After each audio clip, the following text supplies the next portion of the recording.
Quiero darles la bienvenida para esta inauguración, que será muy breve, de esta nueva edición de la Fiesta del Libro y de la Rosa. Me acompañan Rosa Beltrán, directora de literatura de esta universidad, Joaquín Díaz Canedo, director de publicaciones, e Imelda Martorell, coordinadora de esta misma fiesta.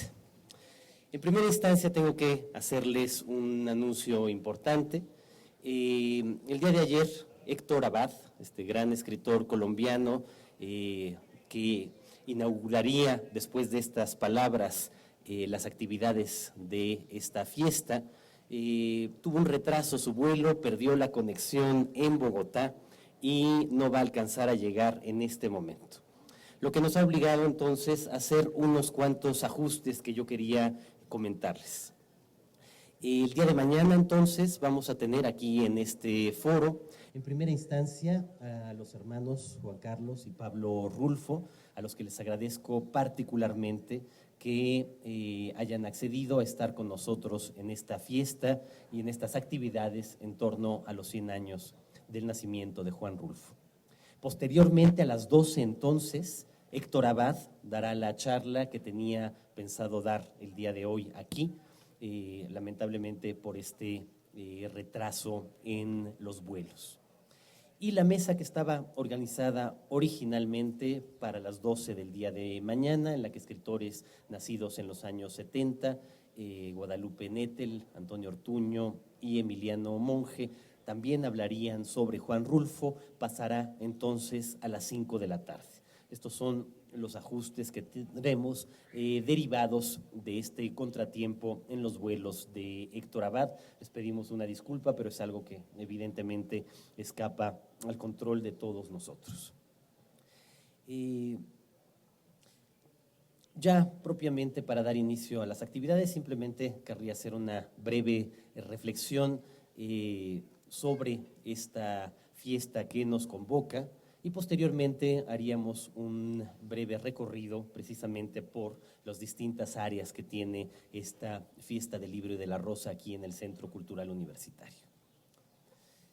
Me parece que si algunos enemigos tiene la vida intelectual y la vida pública en nuestro tiempo, son particularmente dos.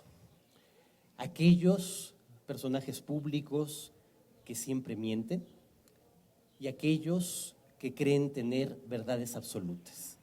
Quizás se parezcan bastante unos y otros. Aquellos que mienten siempre, el ejemplo quizás más emblemático en nuestros días sería el del presidente Donald Trump, o aquellos que creen que tienen una sola verdad y tienen que imponerla frente a los otros. Ambas peligros para la vida intelectual, para la vida académica, para la vida pública, es posible contrarrestarlos a través precisamente de la literatura.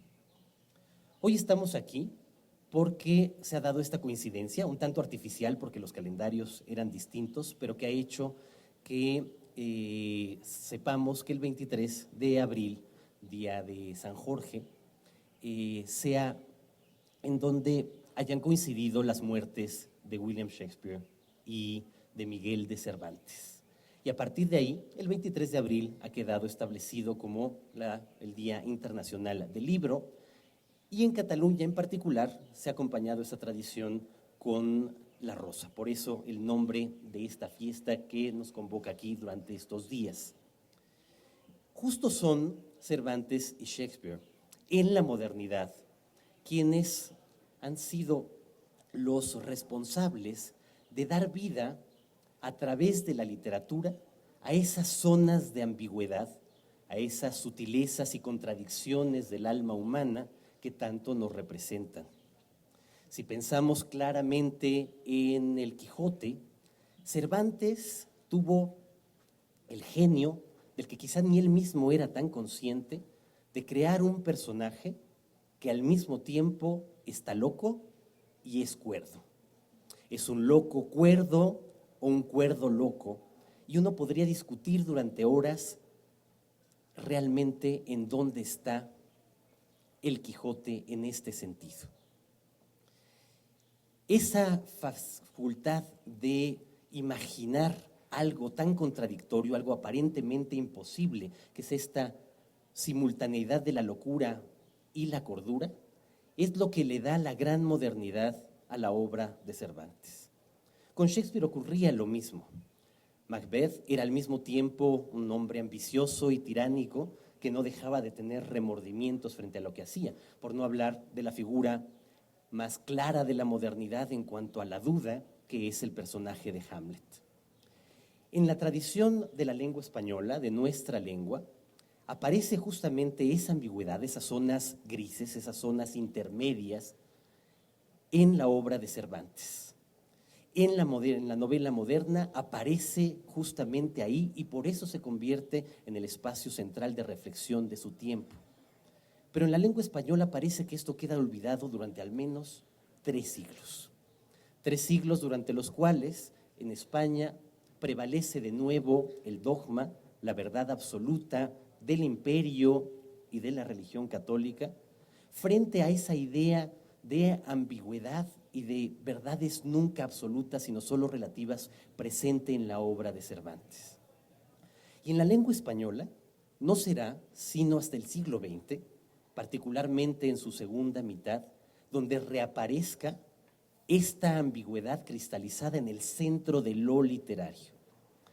Es ahí, en esta que podríamos llamar la edad de oro de la literatura latinoamericana, ese siglo de oro que fue el que vivimos el siglo XX latinoamericano, donde reaparece esa impronta que ya estaba en Cervantes, y particularmente en esos 2 autores que estamos celebrando en estos días aquí. Primero, desde luego, Juan Rulfo. Del mismo modo que Cervantes creó un mundo en el que había un personaje que era un cuerdo loco y un loco cuerdo, en donde ambas cosas eran simultáneas, contradictorias y al mismo tiempo indisolubles, Juan Rulfo crea un mundo en donde los personajes están vivos y muertos al mismo tiempo. Al mismo tiempo comparten la sustancia de la vida, las pasiones, el desenfreno, la locura de la vida, pero al mismo tiempo sabemos que están muertos. Y otra vez ahí tenemos claramente esa misma zona de ambigüedad. No es casual tampoco que García Márquez precisamente viera en Pedro Páramo una de las obras centrales de la literatura en lengua española y que en buena medida se inspirara en ella para crear un mundo igualmente ambiguo. Un mundo que es al mismo tiempo fantástico y realista, donde estamos viendo que los personajes tienen una vida cotidiana que a nadie le sorprende, pero esa falta de sorpresa se refleja también en las cosas maravillosas que les pasan una y otra vez. De ahí que sea maravillosa esta conjunción de la fiesta del libro y de la rosa en estos 4 autores emblemáticos, Cervantes y Shakespeare, y luego Rulfo y García Márquez, que estaremos celebrando y que estaremos sobre todo queriendo que ustedes, los lectores, encuentren precisamente la manera de discutir con ellos qué es lo que ocurre verdaderamente en sus libros. Gracias a esta libertad, gracias a lo que yo llamaría aquí un elogio de la ambigüedad, de la sutileza, de la profundidad y de la contradicción, podemos imaginar desde la literatura formas justamente de contrarrestar la mentira sistemática por un lado o las verdades absolutas por otro, para tener la capacidad crítica de encontrar las sutilezas y los matices que la literatura nos ha hecho ver mejor que ninguna otra expresión artística, porque gracias a la literatura podemos vivir esas otras vidas, la vida del Quijote loco y cuerdo, la vida de los personajes de Pedro Páramo vivos y muertos, la vida de los personajes de García Márquez que están entre la realidad y la imaginación y la fantasía permanentemente. No quiero pues, sino con estas palabras, insistir en que aquí en la universidad es justo el espacio para tener esas discusiones permanentes, para que la crítica sea el arma permanente para luchar contra la mentira pero también contra las verdades absolutas que esgrimen unos cuantos, para que aquí, desde la reflexión, el diálogo y el debate, podamos imaginar una vida intelectual y una vida pública para México y para el mundo mucho mejor. Les doy la bienvenida, pues, a esta fiesta del libro y de la rosa. Disfruten la enorme cantidad de actividades que tendremos a lo largo de estos 3 días y entren en esos terrenos siempre ambiguos de la gran literatura. Muchas gracias.